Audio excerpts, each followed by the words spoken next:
Greetings, greetings, greetings, royal family. I'm back. Happy Monday, everybody. Welcome back to another episode of The Morning Boogie. It is August 17th. I am Royal B, and we are here. So hopefully everybody is having a fantastic morning. Be sure to like the video as you enter. Don't forget to pay your admissions fee, okay? Drop your comments, say hello. Let me know that you are in the chat. Yes, this is pre-recorded, but I want to see your feedback. If you're watching the replay, same rules apply. Comment, comment, comment. Mingle with each other. You know, say here so that you can get a star for perfect attendance. All right. So on today's lineup, we got, it's kind of light today. A few things. Kandi Burruss and Todd got some updated news, some good news for Kandi especially, and Todd. This Jaguar Wright lady, I'm going to save that toward the end of the show because sis, I don't know, she's lost her mind. Summer Walker was tied up into some of her accusations. It was crazy. Nick Cannon, there's an update with Nick Cannon. There was talks that he's going to be suing Viacom. Well, that may not be true. Jill Scott, she's going to be in the Mahalia Jackson movie. Queen Latifah and Jamie Foxx are involved in that. What else I have on there? Oh, Biden picked his VP, and some people are not happy. That's Joe Biden. He picked Kamala Harris as his VP. So, yeah, a couple of other things. Make sure, like I said, you're dropping your comments, liking the video, all that good stuff. Happy Monday, everybody. I am glad to be here. So, before we get started with the entertainment news lineup, Taye Diggs. Remember Taye Diggs? Was he in Love Jones? You know, I'd never seen that movie. And no, you can't take my black card because I'm blackity black. I never seen Love Jones.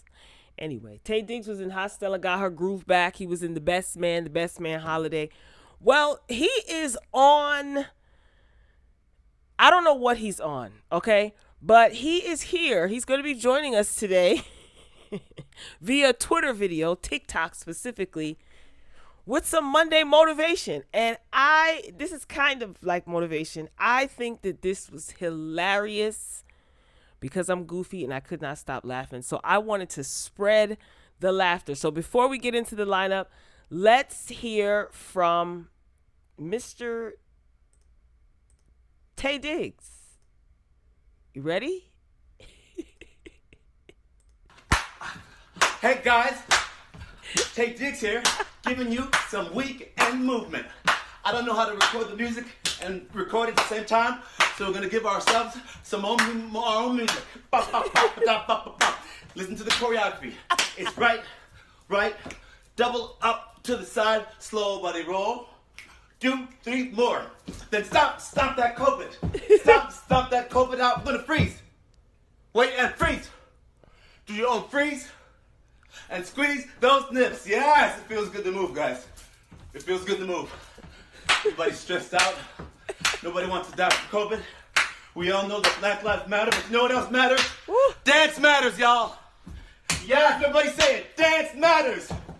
Dance matters. Dance matters. One more time from the top. It's shoulder, shoulder, shoulder. Do it to the other side. Body roll. And stop that. Yo, I'm going to need Mr. Taye Diggs to report to the office, okay? First of all, I can't even get myself together. Okay, first of all, when I first seen this, when I tell you that I could not stop laughing because I said to myself, what is that boy on, okay? That's that good booger sugar. All right, so hopefully you got your little giggles in, your laughs in. So let's get into it. Thank you, Taye Diggs. Come back anytime. I don't know what he was on, honey, but it was the bop, bop, bop, bop for me with the choreography. All right, up next, Kandi Burruss, Tucker, and Todd Tucker. Power couple, entrepreneurs, reality TV stars. So Kandi and Todd, they already have 3 Old Lady Gang restaurant locations in Atlanta. And they are opening up a new restaurant, Blaze Steak and Seafood. And this news comes from Todd Tucker himself. He posted this on his Instagram page, and his caption reads, "I live in Southwest Atlanta and always ask why we don't have certain restaurants in our area, black area, but I'm not asking anymore. I will build what we want and what we need in our communities!" Exclamation mark. They better not let me figure out how to build my own grocery store. Lord, they just monopolizing out there in Atlanta. I am not hating at all, but what's up? They got good credit. They must have good credit. So Kandi, she commented under the Instagram post, "Make it happen, babe." So she is not going to stop until she owns half of Atlanta. I wouldn't be surprised if she runs for some sort of political position in Atlanta in the future. I know that seems weird, but she's buying up all this real estate. What's next? Kandi for, I don't know, senator? I don't know. She's getting ready to be associated, though, with Georgia State University. She's going to be studied, actually, at Georgia State University. So Professor Mo Ivory will be teaching the entertainment law course, right? And the course will focus on Kandi's career along with her business acumen. You know, we all know that Kandi has her hand in just about everything. So last year, this professor at Georgia State University studied Ludacris and his business acumen. He was chosen. So this year, Kandi is chosen as the subject to study for this course. So the course is for graduate law students, and it will start on August 19th. So Kandi and Professor Ivory, they have known each other for years, according to Professor Ivory. And Miss Ivory said that Kandi has always been very responsive and helpful to her whenever she needed her to be. So congratulations. I know Kandi, you know, some people like her, some people don't like her on Real Housewives of Atlanta, but outside of Real Housewives of Atlanta, it is good to see that she is using her celebrity and her platform to just make things happen for herself and her family. So Blaze Steak and Seafood is named after their daughter, their youngest daughter, Blaze, I'm assuming. And the restaurant business oftentimes is not very lucrative for some people, you know, but it seems to be working for them.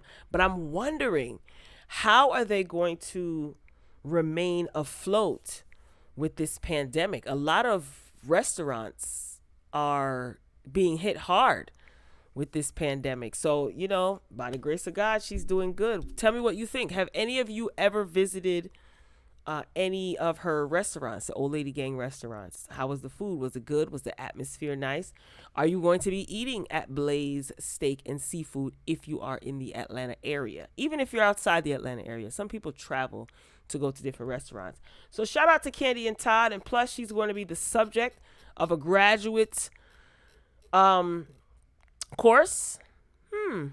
Interesting.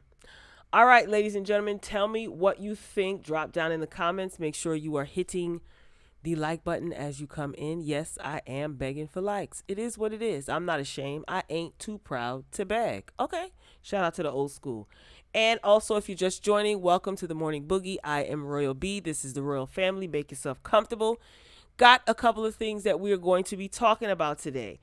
All right, ladies and gentlemen. So let's shift gears. Up next, Joe Biden has selected California Senator Kamala Hot Sauce Harris as his running mate. Yes, I said Kamala Hot Sauce Harris.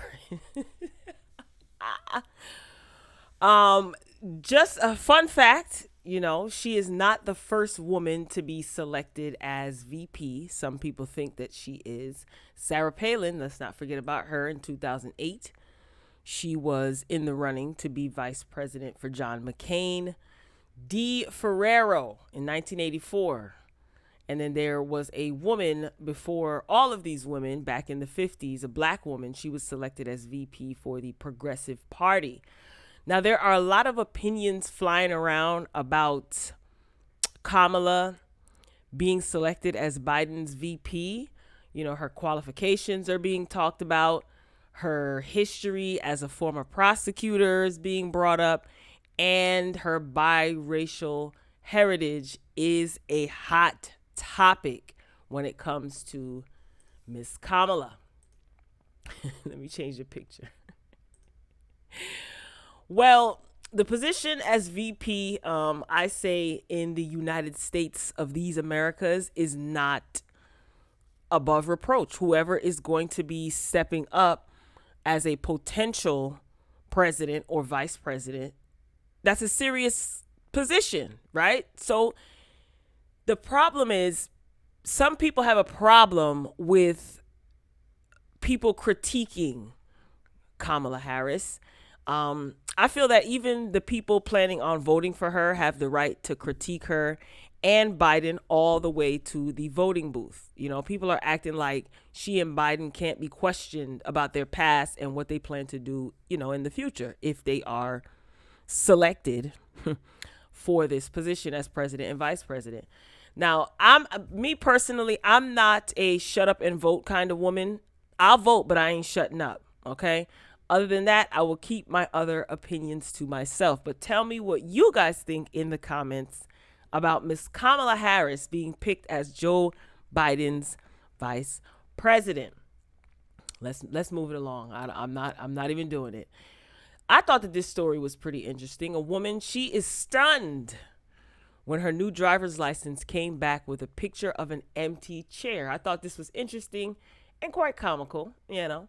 So driver's license photos, you know, everybody takes the photos and sometimes they like them, sometimes they don't. But this was in Tennessee. So this woman in Tennessee, she's laughing. So she thought it was funny. Obviously, this is a clerical error that left her driver's license with a picture of an empty chair. So the woman says, I was with my mom and we were going to eat lunch. And I said, you need to see this. This isn't right. This was Jade Dodd. This is what she tells, she told the CNN affiliate WKRN. So she had recently renewed her license in Hickman County. And when it came in the mail on a Thursday, she was surprised to find that in place of her picture ID, there was a photo of an empty chair. So the lady at the DMV, you know, did not really believe her when she said, hey, I need my driver's license fixed. You know, and then the lady at the DMV, she looked it up and she looked in the system and she says, oh my goodness, I need a manager for this. So the Tennessee Department of Safety and Homeland Security told CNN the error happened when the wrong image was captured and saved as Dodd's profile. This is funny as heck. Can you imagine you open your license and you see a picture of an empty chair? Why doesn't stuff like this happen to me? As goofy as I am, I would find this hilarious. But, you know, the Department of Motor Vehicles, they fixed the error. They apologized to her. But the woman, she was lighthearted about it. She didn't blow up. She didn't cause a temper tantrum at the DMV. She took it in stride. And she showed some of her coworkers, she said, and, you know, they laughed at her, and her supervisor made jokes about it. Her boss thinks it's funny. And he pointed to a chair in the office and said, hey, I thought that was you, Miss Dodd. Ha, ha, ha. So I thought that this was a little lighthearted and funny. And I'm glad that she didn't like fly off the handle, because, you know, some people, these trying times, everybody's a little testy. And a driver's license, you know, that's your form of ID. And you definitely need that to operate a motor vehicle. So luckily she didn't get like pulled over and get harassed or anything like that. So she took it all in stride. So I thought that that was cute and funny. All right, moving along. Who's up next? Oh, Jill Scott. Yes. Excuse me. She's going to be portraying Mahalia Jackson. Now, there's going to be two movies that are going to be coming out. The first one is going to be on Lifetime, and I think Robin Roberts has something to do with that. That's not going to be starring Jill Scott. But the second movie, Queen Latifah and Jamie Foxx will produce. So Jill Scott's going to be playing the Queen of Gospel, Mahalia Jackson, in a new biopic that counts collaborators, Jamie Foxx and Queen Latifah. Sorry. So Queen Latifah is really doing her thing. Sidebar, right? Because Queen Latifah, Missy, and I forgot who else was behind the Clark sisters biopic on Lifetime. And I saw that, and that was pretty good. Queen Latifah is out here working, keeping herself relevant, you know, We knew her as Queen Latifah, Miss Ladies First, Miss UNITY. And she's out here doing big things. She got real estate ventures in her hometown, New Jersey. Shout out to New Jersey. That's my hometown too. Okay. And she's also producing. I love this. So the name of the movie is going to be titled Mahalia, right? That makes sense. And it's based on Mahalia Jackson. And as part of the deal, the production team was secured the rights to Mahalia Jackson's entire catalog. So again, executive produced by Jamie Foxx, Queen Latifah, and Queen Latifah's longtime partner Shakim. Yeah, this is pretty dope. So Queen Latifah, she gave a statement.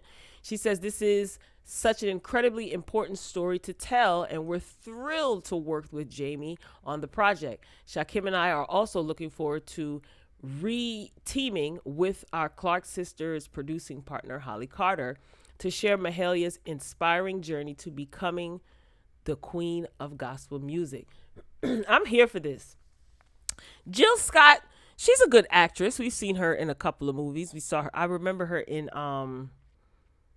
Why Did I Get Married and Why Did I Get Married 2. That was a Tyler Perry film. So I'm just excited for Queen Latifah. Really, Jill Scott, Jamie Foxx as well.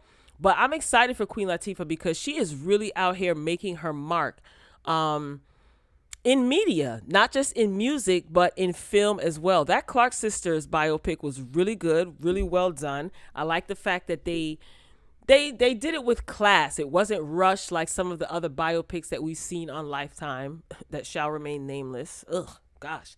So shout out to Jill Scott, Jamie Foxx, Queen Latifah, Shakim, and Holly Carter, I think it is. She was a part of the Clark Sisters biopic as well. All right, let's move this along. Up next, I wanted to give an update about Sir Nick Cannon, newly single. How you doing, Nick Cannon? So there was rumors that he reportedly planned to sue Viacom for $1.5 billion over his brand Wildin' Out. Well, those allegations are false. So representatives for Nick Cannon disputed a report that the comedian is suing Viacom CBS. A report out this week said that almost a month after Viacom severed ties with Nick Cannon following his remarks that he made, the comedian was suing the media conglomerate for $1.5 billion over the rights to the popular improv comedy series Wildin' Out. But recently, there was a statement that was put out, representative of Nick Cannon. They contacted the Daily News and they basically are refuting the reports. So the reports are inaccurate. Nick's focus right now, the representative says, is on unifying communities and combating bigotry, racism, and hate of all kinds, not seeking personal financial gain. So that was a representative for Nick Cannon. So as you guys know, back in June on his podcast, Nick Cannon said some unfavorable things, upset a whole community, and Viacom CBS decided to give him the boot. So Nick said that he still has a job as the host and producer of The Masked Singer, and he issued a lengthy apology for his controversial comments. And again, he is also newly single, allegedly. That's according to, I don't remember the girl's name. Yeah, so she broke up with him, and he has a baby on the way. So shout out to Nick Cannon. I do wish him luck. He got a raw deal, man. So what is going to happen to the Wildin' Out brand? You know what? Let me leave it alone. All right, let's move this along. I want to get to this. And I'm not, if this seems rushed, my apologies, y'all. I don't want to keep y'all long anyway. But I want to get to this story. So you guys heard of Jaguar Wright, right? She made some comments last week about some of the men in the industry comment, and a couple of the Roots and a couple of other artists in the industry.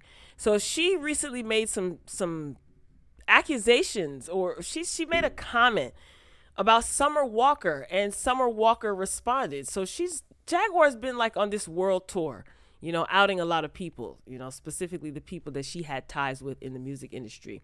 Now, when I first heard about this, right, all I could do is shake my head. Like, I'm not saying that she's not telling the truth.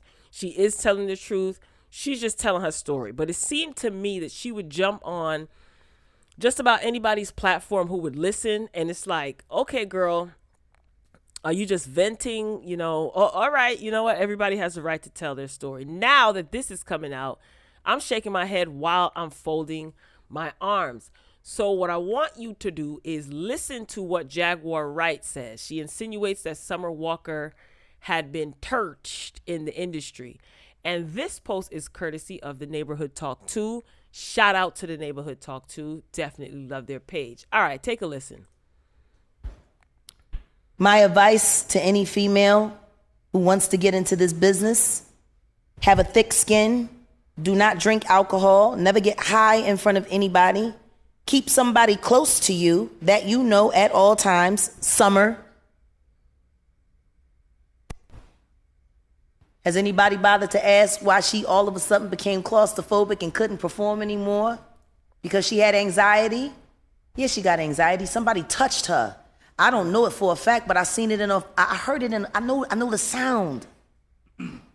I can look in a woman's eyes and tell when she been touched. She don't trust none of the people that she around, so she just gonna stay off the road, you see. Now, for every name that I can tell you that you know, I can give you about 55 to 1 of all the ones that didn't make it but got the stories. See, those are the worst ones. My advice. So, sis, what in the world were you think? So she basically is sitting on a public platform, right? And she got a mic in her hand, and she obviously has an audience. And she says, she makes an allegation, right? And then she says, I don't know for sure, but I can look in someone's eyes and tell that they were touched. Like, what, ma'am? Are you kidding me? This is really disheartening. It's really, really disheartening. So Summer Walker responded, rightfully so, because first of all, why are you bringing me into this? So Summer Walker says, hold on, let me move my microphone so I can see. Summer Walker says, I ain't never been touched. I'm a child of God. I'm highly protected and highly favored, honey. Ain't nothing ever happened to me. Fortunately, I've been beyond blessed enough to never have experienced no ish like that. 2, a MF would definitely get clapped, knocked off. Anyone who actually knows me knows that. Let me go back and switch this. She goes on to say, number 3, I'm a highly intelligent introvert and prefer to not interact with people because a lot of MFers throwed off. Like you. You're a prime example of why I don't have time. And 4, you weird as F. You don't make something up as serious as blank about someone you don't even know and then try to blast someone about it. I need you to be more productive with your time and platform. I don't know you, but I expect more from you. You a woman, a fellow black woman at that. Like, what type of time you on? For some clout? Child, bless your spirit. I'ma pray for you today. So, this is something completely different. Sorry, y'all. So Jaguar decided to get up, like I said, on this platform and make a strong assumption. What the? Yo, if Summer Walker decides to file some sort of paperwork on this lady, it will serve her right. Like, whatever platform she was on should be also held accountable, or should scold her as well. Like, this is reckless as hell. Reckless. First of all, let's say that this was true, right? What if it was true? Yo, what gives you the right to out this woman's information? Is she crazy for real? I understand that she endured herself, Jaguar, that is. You endured some sort of trauma, whatever it is that happened to you, whatever it is that you feel that you have to vent about. But what does that have to do with anybody? Why are you calling out Summer Walker's name? And again, even if this is true, even if it's true, you have no right whatsoever to make this statement whatsoever. It's reckless. It's reckless. And Summer Walker, you need to file some paperwork to get her to shut up, and that she should never mention your name again. Miss Jaguar, ma'am, you out of order. As Iyanla would say, you out of order. That like really ticked me off. Anyway, Royal Family, this concludes this episode of The Morning Boogie. I want to thank you so much for joining me today for this quick commentary. Make sure you like the video, share the video. I don't mind. If you have social media, make sure you're following me on Twitter and Instagram at @she_royalb. And you can also share these videos to your social media. Again, I don't mind. Thanks in advance. All right. So if this is your first time here, welcome. Hopefully you enjoyed yourself. Be sure to come back. If you haven't done so already, hit that subscribe button. Make sure you dance on that notification bell and select all so you don't miss any of my uploads. Check out the other content, entertainment news, TV reviews. That's what Royal B is made of. No. Happy Monday, everybody. I hope that you have a beautiful week. I'm going to try to do the same. Hopefully Tay Diggs got you, excited. You know what I mean? Drop down in the comments. Tell me what you think about Jaguar Wright. I mean, I don't know anyone who would agree with the way that she chose to express herself and talk about Summer Walker. True or not, it was just tacky and it was reckless. Kandi Burruss is going to be the topic of a graduate law program. They're going to study her business acumen. What do you think about that? What do you think about her opening up another restaurant? How are her other restaurants doing? Are they good? All three of them, are they up and running? Let me know what you think about that. Also, Nick Cannon. These rumors are circulating that he's going to be suing Viacom. Should he sue Viacom? Being that the statement was given that he is not suing Viacom, what is going to happen to the Wild 'N Out brand? Curious to see. All right, I'm signing off. Going to be working on some more content for you folks. I want to thank you again for joining me. Those of you who attended the live pre-recorded broadcast, thank you. Your attendance is appreciated. All right, I'm signing off, but I'll be back soon. Until next time, peace.